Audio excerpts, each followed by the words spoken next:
กับสบายดีพี่น้องกับสบายดีและสวัสดีจ้าพี่ทุกคนทางฝั่งไทยหรือฝั่งลาวหรือว่าต่างประเทศเนาะวันนี้มาพบกับ2น้องเอิ้นสาวลาวมาพร้อมกับสาวหญิงลีเนาะสลินสิมานำหลังเนาะพี่น้องวันนี้3สาวสิพากันไปเบิ่งเขาเจ้าจูบน้องเนาะพ่อของสาวหญิงเพิ่นจูบน้องเพิ่นจูบน้องกินปลาเด้แล้วก็เพิ่นสิเฮ็ดดุดใหม่อีกน้องนะเพิ่นดูดน้ำออกแล้วสิมาเบิ่งกันว่าในน้องสาวหญิงน่ะปลาน้อยหรือหลายจังไดเนาะไปกดไปลุ้นกัน ตอนนี้ก็ลงมาหอดแล้วทุกคนฟ้าเป็นจบใจเฮิงเติบแล้วนะแต่เช้าบกเติบแล้วบกหลายเติบแล้วนะทั้งจูบทั้งใส่จักจูบทั้งกองน้ำทั้งจักทั้งใส่ทอกองเนาะก็ลดลงไว้เติบตั้งแหงเติบแล้วว่าเพิ่นโดดแต่เช้า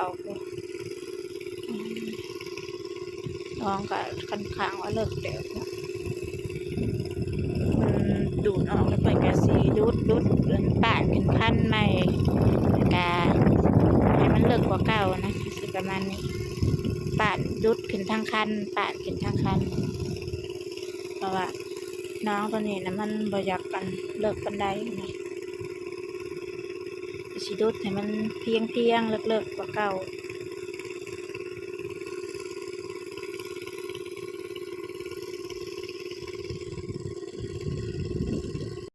นี่ตอนนี้ก็เริ่มแห้งแล้วทุกคนแต่ว่าว่างตัวนี้นะมันบ่ลายลงหอดจำแต่ว่าบ่ได้เป่งลงมันเป็นขันลงว่างตัวนั้นนะเบิดแล้วจะที่ใดจำได้ เด็กๆก็ลงมาแล้วเขานูวานแล้วก็บอกก่อนสาวหญิงชิลุยเป็นคนแรกบ่ สลินเพิ่นก็มาแล้วแต่ว่าเพิ่นยังอยู่เทิงเถียงเพิ่นพาลงมาเฮ็ดอยู่หวาน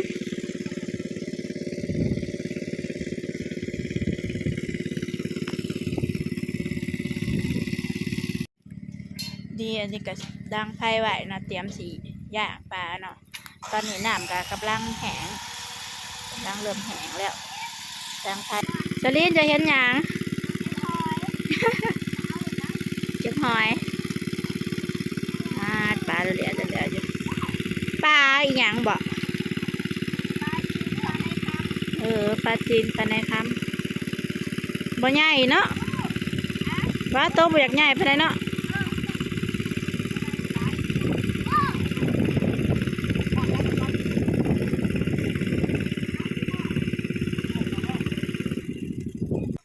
ตอนนี้ก็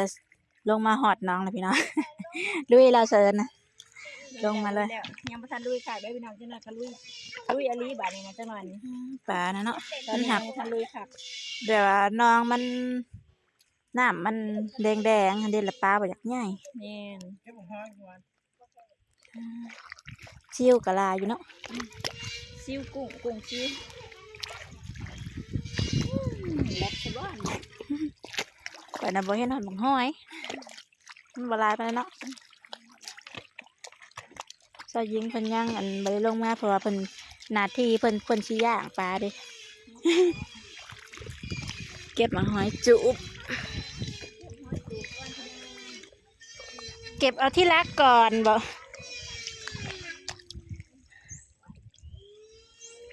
นี่หมกห้อยจุบบางหาน่ะไปเก็บเอาหมกห้อยเชอรี่บัดนี้มาเก็บเอาหมกห้อยจุบพี่น้อง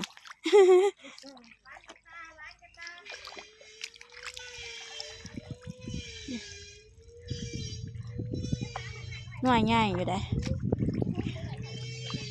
หอยจุก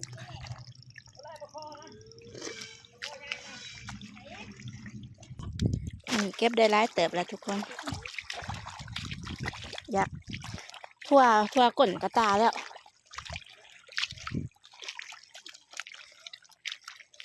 สลอยก็ลงมา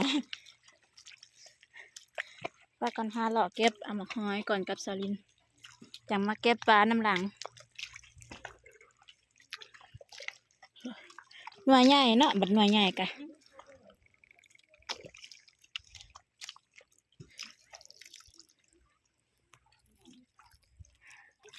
นี่ทุกคนได้ไล่เติบแล้วหอยกะนี่ตัวเนื้อใหญ่เนาะปลา เด็กหน่อยลุยเลย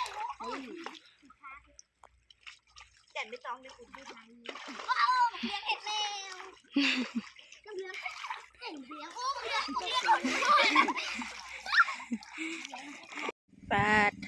หลังจากที่ซ่องเบิ่งน้องเนาะเอาขึ้นมาบัดนี้ซะยิงเพิ่นกะกำลังปิ่งปลาดุกมีแต่ปลาดุกอ้อยต่อย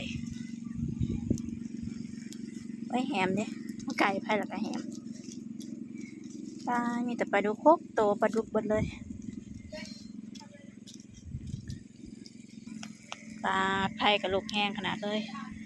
วันนี้เอาขึ้นเคียงเลยตะกี้นั้นถ้าเราเอาขึ้นเคียงเนาะปลาจะเก็บมาเนาะมีปลาเลี้ยงแล้วก็เพิ่นสิเก็บขึ้นมาค้างไว้ใส่กระพุ้ยนี่เนาะเพราะว่าเพิ่นเอาน้ำใส่กระพุ้ยแล้วเพิ่นก็เสียปลามาไว้ใส่นี่ปลาพี่น้องตอนนี้ก็น้ำบกลงแห้งแล้วข้าเจ้าพากันเก็บขึ้นเลยกัน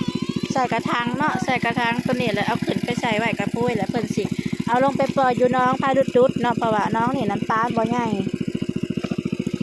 น้องอยู่พาดุดๆนะปล่อยเขาเดียวกันใหญ่เห็นบักแต่เขาอันเขาบอกก็อันตึกกะตบใหญ่บักใหญ่ปลาสลินลุยเลยเปื่อนไปแล้วปลาเหลือง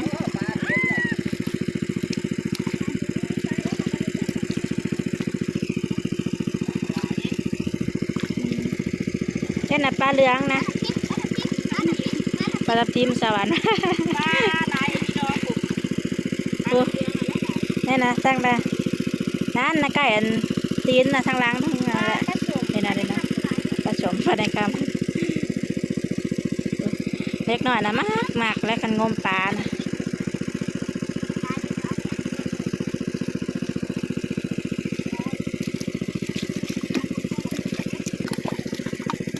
เก็บสะเย็นจะเห็นยุบปลาตัวนี้นี่ก็เดี๋ยวเจ้าอันนั้นเรามาเก็บปลาเค็งก่อนเห็นปลาเค็งปลาเค็งอันนี้ไป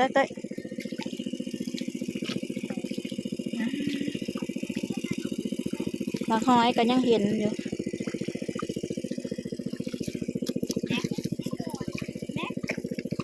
เก็บได้หลายเดือนแล้วทุกคนปลาน่ะมันลายอยู่แต่ว่าปลาบ่อยากใหญ่เอาลงไปปล่อยอยู่น้องพาดุดนี่ค่าเดียวเด้อนี่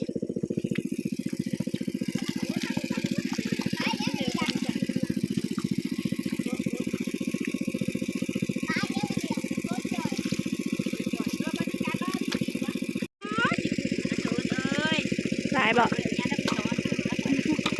มาเด้อพี่น้องมาเก็บปลาทำกันเด้อเก็บปลาเก็บกุ้งเก็บกุ้งเก็บหอย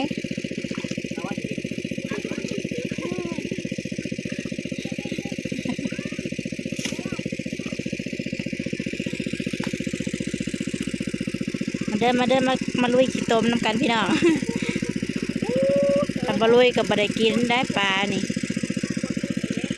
ตัวใหญ่อยู่เนาะ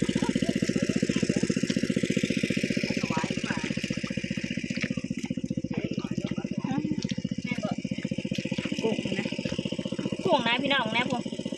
เป็นตาสะออนนี่ตัวใหญ่เนาะก้อยที่แซ่บก้อยกิน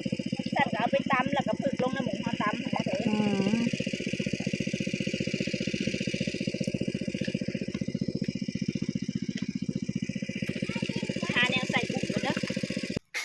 นี่ตอนนี้ก็ปีกปลาดูกระซุกแล้วพี่น้องหลังจากที่อันปีกปลาเนี่ยเราก็ลงไปงมเอาปลาเนาะขึ้นมาก็พอดีสุก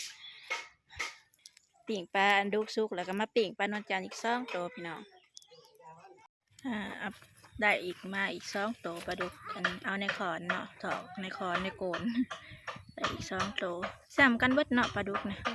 บ่ลื่นบ่เกินกันกระปูไผ่นี่กระปูเส้นบ่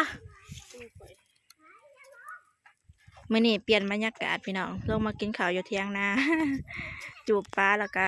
ลงมากินอยู่พี่เลยหอนบ่สยิงเป็นยิ้วข้าวแห้งพี่น้องรวยใจหอนร้านไปลุกบนร้านแล้วก็กิน ผ่อนตาเชนก็ลงมาน้ำพ่อใหญ่ยังเราเห็ดประตูขอกหมูแล้วปังอยู่พอบ่เห็นหอดคน ได้ยินแต่เสียงเพิ่นเห็ดประตูขอกหมูเพิ่นเสิร์นกันเททิพย์ขาวลงมาพี่น้องแต่ก็สยิงเพิ่นก็เททิพย์ขาวมา รวยใส่แล้ว จังได้สยิงหนาเพิ่นก็มีแต่คิดตกพี่น้อง ลงไปดูตาพ่อใหญ่นะ กินข้าวแล้วก็ลงมาจูบน้องตัวนี้อีกเนาะพี่น้องกินข้าวแล้วลงมาจูบน้องตัวนี้ใส่สีบกแล้วเพราะว่าน้องข้างนี่นะมันสิเป็นน้องรถจกน้องนี่นะสิเป็นน้องพารถดุด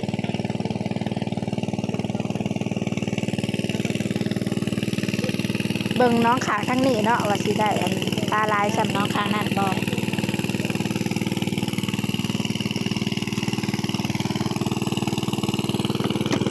เพิ่งได้ปลาคอหน่อย2 ตัว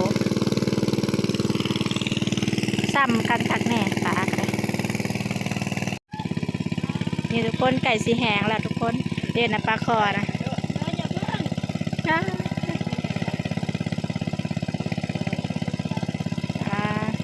เป็นไตล้างเพิ่นน้อยๆหนึ่ง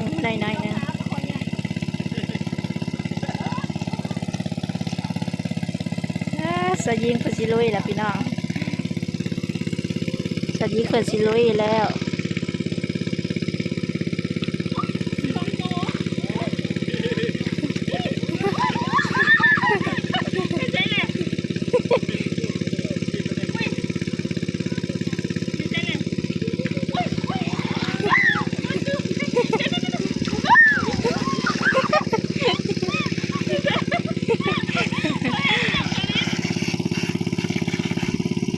ในซ้ายแหละ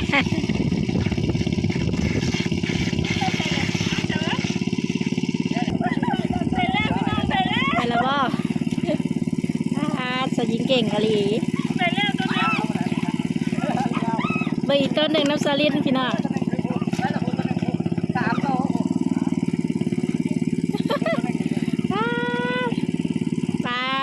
ลาคอน้องพี่น้อง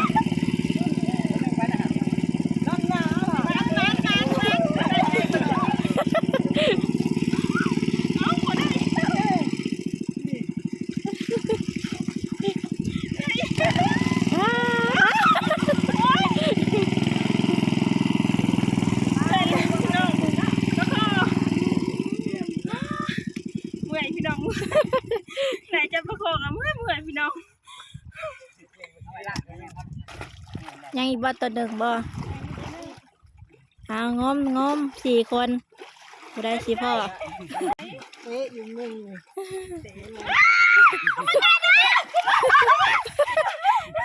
ไหนบ่มีเอาไหมได้แล้ว ไงได้ตัวนึงอ่ะ ตัวนึงเขาบ่ใหญ่ตัวนี้อยู่ตรงไหนเนี่ยนี่อยู่ในนี่บ่ใหญ่ตัวนี้นะเขาอยู่ในนี่คือท่านแหละตัวนึงเฮ็ดมันก็โตบ่ใหญ่ปานนั้นดอก ยังอีกตัวหนึ่งค่ะว่ะนี่ตอนนี้ก็มาฮอดเฮือนแล้วทุกคนอันนี้คือปลาที่เอานะปลาเลี้ยงนะเอาไปลงไปปล่อยอยู่น้องปลาดุดๆคือเก่าปลาขอที่เช้ายิงกับสลินแล้วก็เขาอ้ายเพิ่นลงไปงมมันเนาะปลา ปลาขอตัวบักใหญ่ต้มสุกนะเซิร์นนะ นี่โอเคนะทุกคนหลังจากที่ขึ้นมาแต่งมปลาได้ปลาก็ได้อยู่เนาะเอาแต่ปลาข้อเนาะปลาเลี้ยงนะบ่ได้เอาเนาะเอาลงไปปล่อยอยู่น้องปลาดุดๆคือเก่าตอนนี้นะมาเอามาคามเนาะได้ขอตัวจบคลิปไว้เพียงเท่านี้เนาะพี่น้องถ้าบ่ได้มากก็อย่าลืมฝากกดไลค์กดแชร์กดติดตามแล้วกดกระดิ่งเพื่อแจ้งเตือนเนาะแล้วก็เป็นกำลังใจให้สามสาวได้เฮ็ดคลิปต่อๆไปเด้อพี่น้องสำหรับมื้อนี้กราบสบายดีและสวัสดีจ้าบ๊ายบาย